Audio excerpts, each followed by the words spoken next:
Comme tu le sais, je suis un préparateur physique. Mais avant d'être un préparateur physique, j'ai été un joueur de hockey. Puis aujourd'hui, je suis un entrepreneur. Puis ce qui relie ces trois affaires-là, c'est une chose en particulier, c'est la discipline. Je t'en parle après ceci.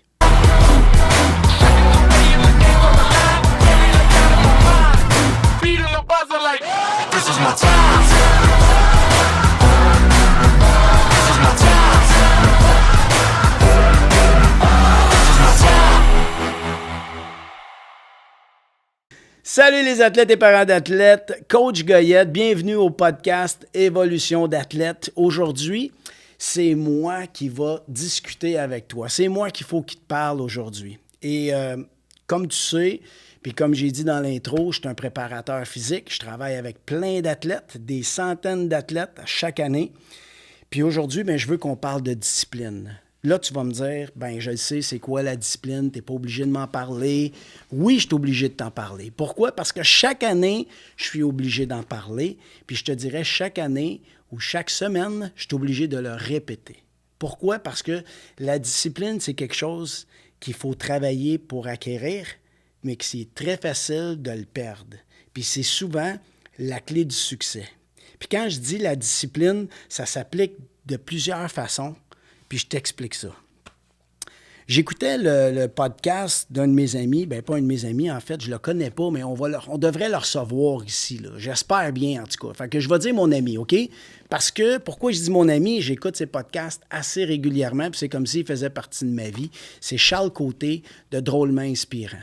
Puis j'écoutais son podcast qui parlait de ça, de discipline, qui pour moi était une façon, pour moi la discipline c'est quelque chose d'autre, puis je m'attendais que Charles parle de ça de même, de cette façon-là que moi j'ai la façon d'appréhender, puis de comprendre, puis finalement c'est pas ça pantoute. Ça ressemble à ça.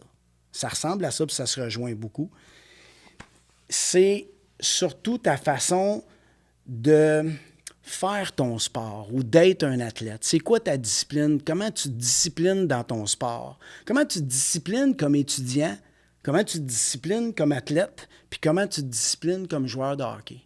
Puis Charles, il a dit une phrase qu'il a entendue sur un autre podcast que je vais dire, c'est « Winning is more fun than fun is fun ».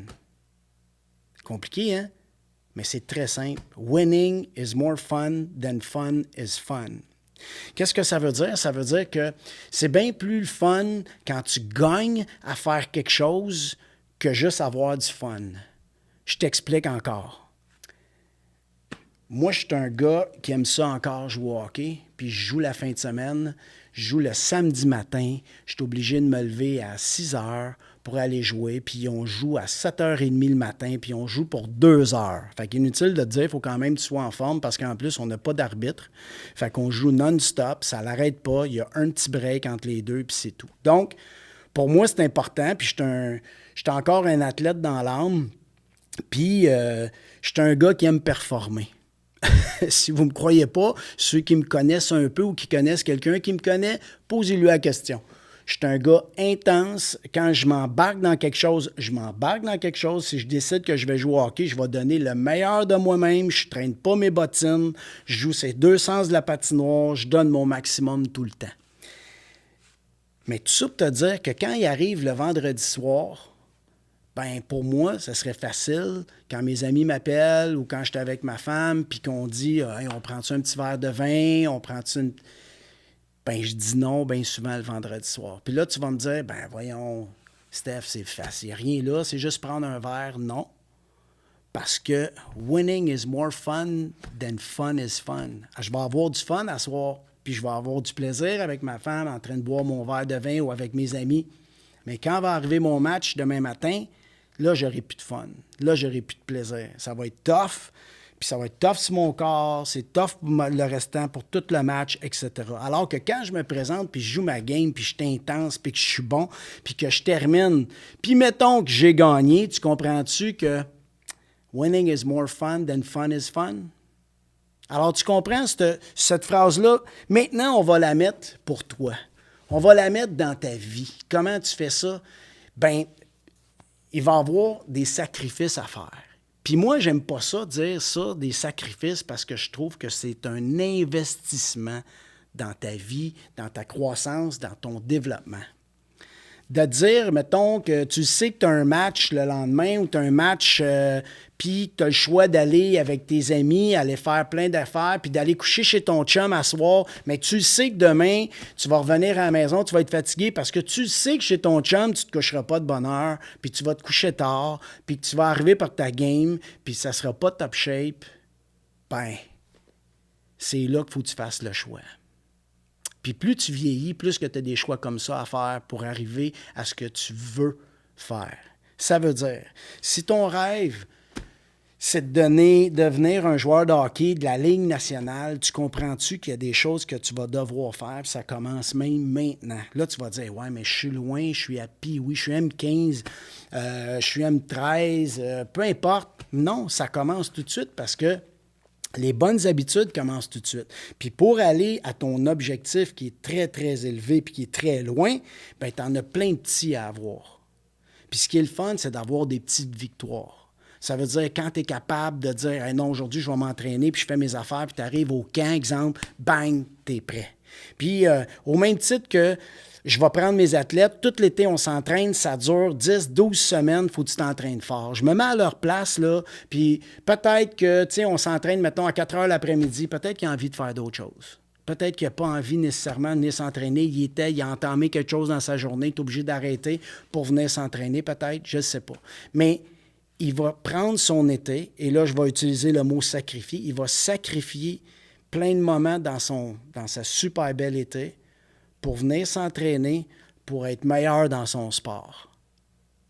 Ça, c'est une façon de l'avoir. Maintenant, de l'autre manière, il a investi 10 à 12 semaines à raison de 3, puis 4, puis 5 jours par semaine pour aller s'entraîner, pour être meilleur dans son sport.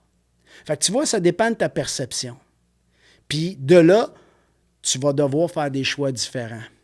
Puis tes choix, dans le fond, moi, là, quand je dis que je ne vais pas prendre une bière, je ne me prive pas. Je le sais, j'ai le goût d'aller jouer au hockey demain puis j'ai envie de jouer une bonne game. C'est pas pareil. Mais si toi, tu as l'impression que tu te prives, bien là, ça va pas super bien. Il faut que tu aies l'impression que tu fais juste pas participer à quelque chose pour investir dans toi-même, pour être meilleur dans ce que tu vas faire. Puis des fois, tu vas devoir prendre ces décisions-là.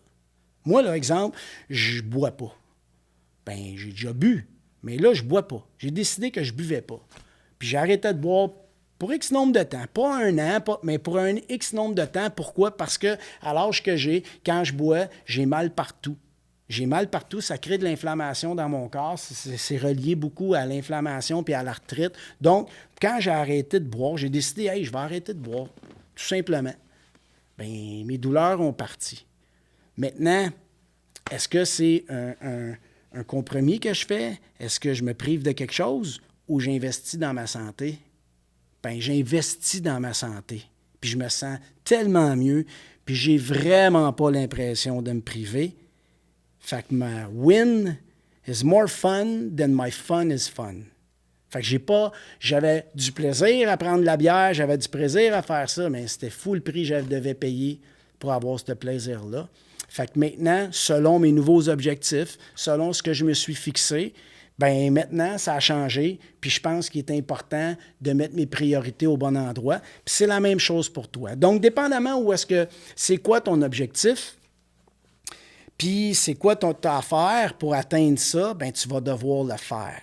Fait que s'il faut que tu t'arrêtes de faire certaines choses pour être capable d'arriver là. S'il faut qu'à soir, tu ne sortes pas parce qu'il faut que tu fasses un devoir, parce que tu as un devoir à remettre demain, bien, dis-toi que c'est un investissement.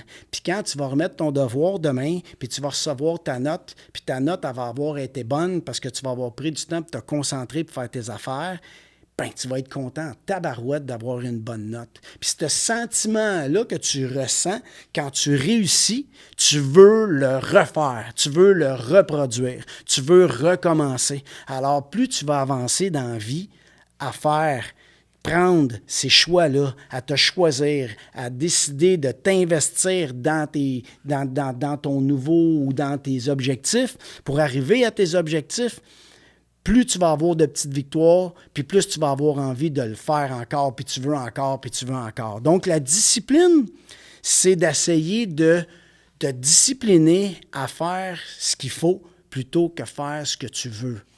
Puis, dans le fond, ça devrait être ce que tu veux parce que tu veux, c'est ça, c'est ton objectif. Mais de temps en temps, c'est parce qu'on le perd de vue. Tu le perds de vue, tu l'oublies. Là, tout d'un coup, hier, tu l'as mis là, dans ta priorité, puis le lendemain, tu le mets en bas. Puis là, c'est comme si, ben non, c'est pas grave, c'est pas grave. Puis le lendemain, tu fais « fuck, j'ai pas ça, j'aurais dû faire », puis tu le regrettes.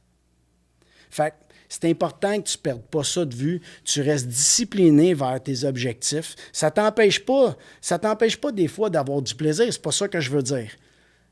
Mais si tu investis dans toi-même, puis dans ton développement, puis dans ce que tu veux devenir, ben tu vas devoir te discipliner. Puis te discipliner, c'est de faire en sorte de faire ce qu'il faut et non ce que tu veux, ou de faire ce qu'il faut quand il faut et non quand tu veux. Fait que moi, je pense que tu es capable d'arriver à tout ce que tu veux dans la vie. Il y a des gars qui m'écrivent des fois puis qui me disent « Est-ce que moi, là, je joue M15 2A ou M18A? Est-ce que c'est possible? » Tout est possible, mais tu dois comprendre que dépendamment d'où tu pars puis où tu vas aller, il y a une liste de choses à faire. Puis tu vas devoir les faire tous, au complet. Puis tu ne pourras pas dire, ben, je vais juste pas faire. Non, c'est pas je ne vais pas faire. C'est comment tu es capable d'accomplir tout ça. Et si là-dedans, tu en as une que tu ne peux pas, c'est celle-là qui fait que tu risques de passer à côté de ton objectif, de ton rêve, ou etc. Fait que des fois, tu vas avoir ces choix-là à faire. Puis c'est important que tu commences déjà à les faire. Pourquoi? Parce que là, tu es en préparation pour ta vie d'adulte. C'est facile de les faire quand tu es jeune parce que tu es capable de te priver de certaines choses parce que ça va revenir puis tu vas avoir la chance d'en vivre plein d'autres. Puis il y a d'autres choses que quand tu es plus vieux, tu peux pas parce que des fois, c'est des once in a lifetime qui passent. Il y a des fois, c'est des choses que tu vas devoir faire. Puis si tu le fais pas, ça marchera pas puis c'est fini. Donc, essaie de rester discipliné. Discipline-toi le plus que tu es capable. Travaille, ça prend du courage pour être discipliné. De le faire à tous les matins, de faire quelque chose à tous les après-midi ou à tous les soirs ou à toutes les semaines ou à tous les mois. Puis de jamais arrêter. Puis il y a des fois, tu vas vivre des moments difficiles face à ça. Puis qu'est-ce qui est le fun? C'est la victoire. Quand tu arrives à la victoire, il n'y a rien qui bat le bonheur ou le sentiment d'une victoire. Comment tu es content quand tu gagnes une game? Tu fais juste gagner une game, tu n'es même pas en playoff, tu n'es même pas en finale, tu n'es pas dans une game importante, tu gagnes, c'est cool. Tu marques un but, tout le travail que tu as dû faire pour arriver à marquer le but, tu es content, c'est cool. Bien ça, on veut reproduire ça dans notre vie. Puis tu as la chance de pouvoir le faire, puis tu es capable de le faire. Il faut juste que tu comprennes ça, que winning is more fun than fun is fun. Fait qu'il y a des fois que tu ne vas pas aller à l'endroit où tu sais que tu vas avoir du fun parce que ça vaut la peine de continuer à travailler parce que ton objectif, quand tu vas l'atteindre, ça va être le fun. Puis c'est souvent quand tu arrives à ta victoire, la saveur de ta victoire, qu'est-ce qui donne cette saveur-là? Ce n'est pas la victoire, c'est tout le travail que tu as fait pour arriver à ce moment-là. Que quand tu gagnes, tu te dis « Wow, j'ai travaillé tellement fort, puis j'ai tellement mis les efforts, puis ci, puis ça. » Puis là, c'est ça qui fait que c'est gratifiant, puis que tu es content. Puis tu remarqueras que quand on a une victoire ou quand on vit quelque chose comme ça, on est content de parler de ce qui vient d'arriver, mais bien souvent, on parle du processus dans lequel on a passé pour y arriver, pour donner de la valeur à cette victoire-là. Tu sais, comment ça a été? On a gagné 2, yes sir, j'ai scoré 3 buts, tout. Hey, là, je suis allé dans le coin. Tu racontes toute ton histoire, tu racontes tout ce que tu as fait. Pourquoi? Pour donner de la valeur à ce but-là. Tu comprends?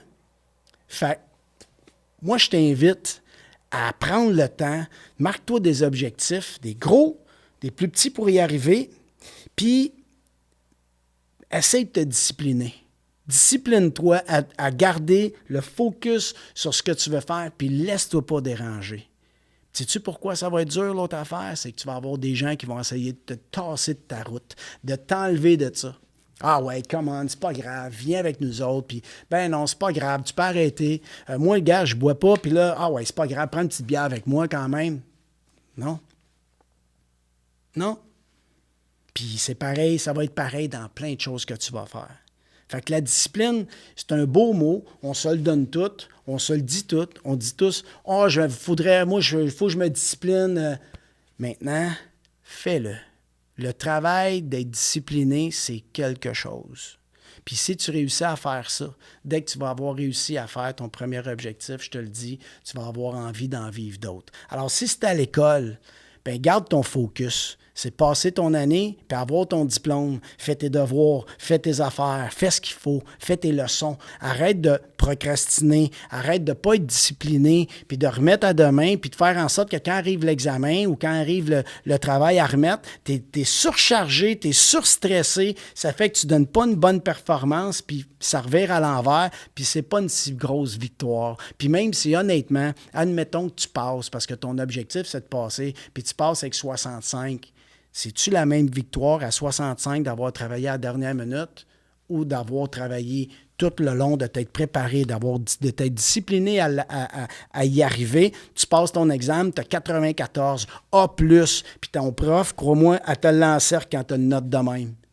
Bien, le sentiment que tu as en dedans, là, il est malade. Puis ça a bien plus de valeur. Fait que maintenant, je te dis pas, je veux que tu deviennes une bolle, là, puis je veux pas que tu deviennes un nerd ou whatever, c'est pas ça. Mais c'est important dans tout ce que tu fais, que tu te mettes des objectifs. Puis si tu veux grandir comme ça, puis augmenter ta confiance en toi, bien c'est de te discipliner pour réussir à atteindre tes objectifs, à avoir des victoires, puis de faire en sorte que tu te rendes compte que tu es capable. Puis tu es capable une fois, c'est cool. Capable 2 fois, capable 3 fois, capable 4 fois, tu es capable tout le temps. Puis là, elle va être là, la confiance. Fait que n'aie pas peur de faire le travail, puis je pense que tu es capable. Puis écoute, si jamais tu as besoin de support, si jamais tu as besoin pas de réconfort, parce que c'est pas du réconfort que tu as besoin des fois de te faire primer. Des fois, tu as besoin de te faire parler. Moi, je le vis, là, quand je te parle, puis je te dis, tu viens me voir, puis je suis pas capable, puis tu sais, tu joues le gars que tu es une victime, puis non, je suis pas capable. Ben oui, tu es capable. Ben oui, tu es capable. Fais une affaire à la fois, puis prends-la la décision, puis fais-la, puis tu as juste besoin de te faire dire « Let's go, t'es capable », puis de ne pas lâcher. Puis ça, là, c'est l'autre affaire, c'est « Abandonne jamais ». Là, ça veut dire que tu n'es pas capable si tu abandonnes. Ça, c'est sûr. Là, c'est sûr, je te garantis à 100%, si tu lâches, c'est sûr que tu n'as pas de victoire. C'est sûr que tu n'auras rien. Puis le sentiment est encore pire qu'une victoire. Abandonne pas. Lâche pas. Parce que souvent, quand les gens lâchent, tu ne sais pas si t'es-tu à 2 pieds de la ligne, t'es-tu à 3 pieds du succès, ou t'es à 100 pieds du succès, tu le sais même pas. Fait qu'arrête pas. C'est souvent quand il y a les moments durs, on passe à travers ce moment-là, puis wow, on chaîne. Puis la bonne nouvelle, c'est que souvent, après un moment tough, c'est souvent un moment de soleil qui arrive après. C'est souvent un bon moment qui arrive après. Puis ça ne veut pas dire qu'il n'y en aura pas d'autres mauvais moments, là. Mais ça vaut la peine de passer au travers. Puis si tu as passé au travers, tu viens d'apprendre comment passer au travers. Fait que quand ça va se reproduire, ou peut-être ça va se représenter devant toi, tu vas être encore en mesure de passer au travers parce que tu sais comment. Tu l'as fait une fois, tu vas le faire 2 fois. Puis des fois, ça demande plus d'efforts ou pas, mais c'est pas grave. Ta discipline va t'avoir aidé. Fait que lâche pas, mon athlète. Reste discipliné. Tu as besoin de jaser, tu as besoin de conseils, tu ne gênes pas, tu m'écris à Coach Goyette à commercial, goyette360.com, tu peux me rejoindre sur Messenger, tu peux me rejoindre partout. Mais surtout, j'aimerais ça, si tu as écouté le podcast puis tu as eu quelque chose qui t'a touché, qui t'a marqué, qui compte pour toi ou que tu as trouvé ça intéressant, j'aimerais ça que tu le partages avec tes coéquipiers, avec tes amis. Partage le podcast, que ça fasse son chemin, que ça aille partout, puis qu'il y ait plein de gens qui nous écoutent, puis qu'on puisse aider ensemble un paquet de gars comme toi, un paquet d'athlètes. Et puis, je vais être sur, si tu peux me voir sur Spotify, YouTube, Apple Podcasts, bref, partout. Tu peux me voir. Aie pas peur. Abonne-toi. Like. Commente. Oui, viens me jaser. Dis-moi qu'est-ce que tu aimerais jaser. Dis-moi qu'est-ce qui t'aiderait. Puis ça va me donner des idées peut-être pour être capable de faire du podcast puis te donner des sujets intéressants que je sais que tu vas être intéressé. Puis si je suis pas capable de t'aider, crois-moi, regarde, j'ai pas peur. J'invite des gens qui viennent m'aider, qui viennent me parler de choses que moi puis toi, on connaît pas puis qui pourraient nous aider. Prends soin de toi, puis on se revoit la semaine prochaine. Salut!